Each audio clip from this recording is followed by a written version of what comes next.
Good morning student. मैं Anurag Kumar Narwaria, Adinath college of education, Maharashtra. आज हम व्याख्यान कौशल के बारे में पढ़ेंगे। यानी व्याख्यान का अर्थ क्या होता है। यानी अर्थ का मतलब होता है कि जैसे कि आपको पता है कि कक्षा में सभी बालक एक जैसे नहीं हुआ करते। अर्थात कुछ बालक बुद्धिमान होते हैं, कुछ बालक सामान्य बुद्धि के होते हैं, कुछ बालक परिपक्व तथा कुछ बालक अपरिपक्व। मतलब कुछ बालक अपरिपक्व मतलब छोटे से उनकी दिमाग की स्थिति उतनी परिपक्वता नहीं आती, लेकिन सभी को ज्ञान प्रदान करना ही शिक्षक का कर्तव्य होता है। विषय वस्तु को सरल बनाकर विद्यार्थियों के समक्ष प्रस्तुत करना ही उसे ग्रहण करने योग्य बनाने के कौशल को ही व्याख्यान कौशल कहते हैं।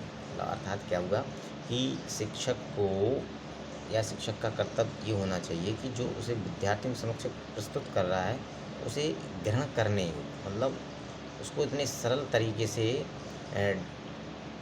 व्यवस्थित पाठ्यक्रम को व्यवस्थित क्रम में इस प्रकार समझाना चाहिए कि स्टूडेंट या अभ्यर्थी या प्रशिक्षु ग्रहण करने के योग्य कौशल प्राप्त कर ले, जिसे हम व्याख्यान कौशल का नाम दिया जाता है। व्याख्यान कौशल का प्रयोग सभी विषयों में अनिवार्य होता है और माना भी गया है, क्योंकि इसके प्रयोग के बिना विषय वस्तु का प्रस्तुतिकरण करना बिल्कुल भी संभव या उचित नहीं है। व्याख्यान कौशल में विषय वस्तु से संबंधित कथनों में इस तरह के शब्दों का प्रयोग किया जाता है जिनसे वे कथन का अपना अर्थ स्पष्ट दर्शाने लगते हैं।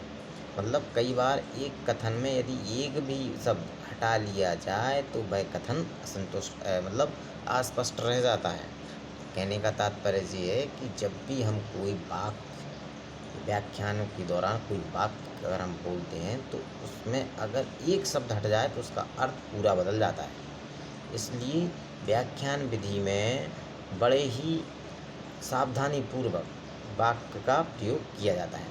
अब व्याख्यान कौशल के कुछ घटक भी रहते हैं। मतलब घटक का प्रयोग छात्राध्यापकों से वंचित व्यवहारों का विकास किया जाता है।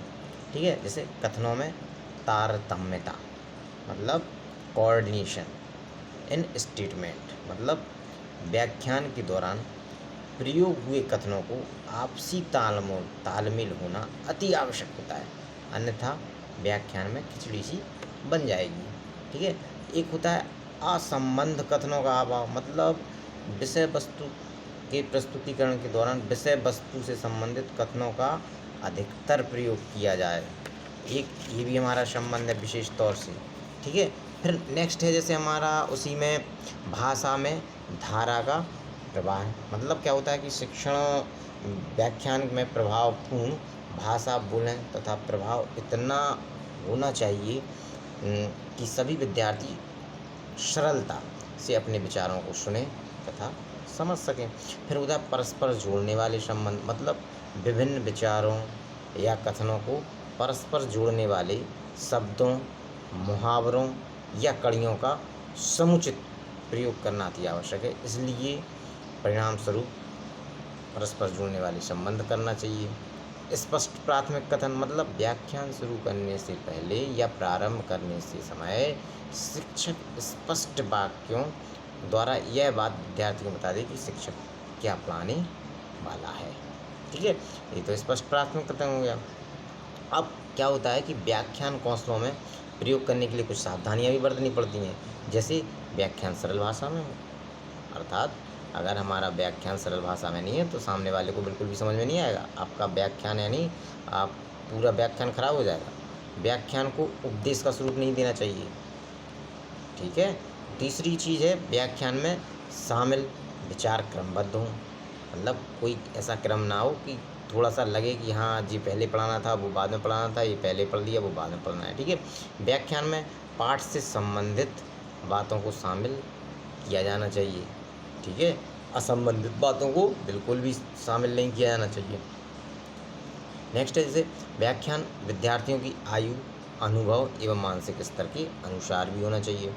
व्याख्यान पाठ के उद्देश्यों के अनुसार जटिल, लंबी तथा छोटी होना चाहिए। मतलब अनुसार जटिल, लंबी तथा छोटी नहीं होना चाहिए। क्योंकि अगर जटिल हो जाएगी तो समझ में नहीं आएगा, लंबी हो जाएगी तो बच्चे बोर होंगे ज़्यादा समय तक पढ़ने के लिए, और ज़्यादा छोटी हुई तो समय से पहले समाप्त हो जाएगा आपका व्याख्यान। इसलिए बड़े ही समझदारी से इस व्याख्यान में अपने समय का विशेष ध्यान रख के इसको तैयार किया जाता है। धन्यवाद।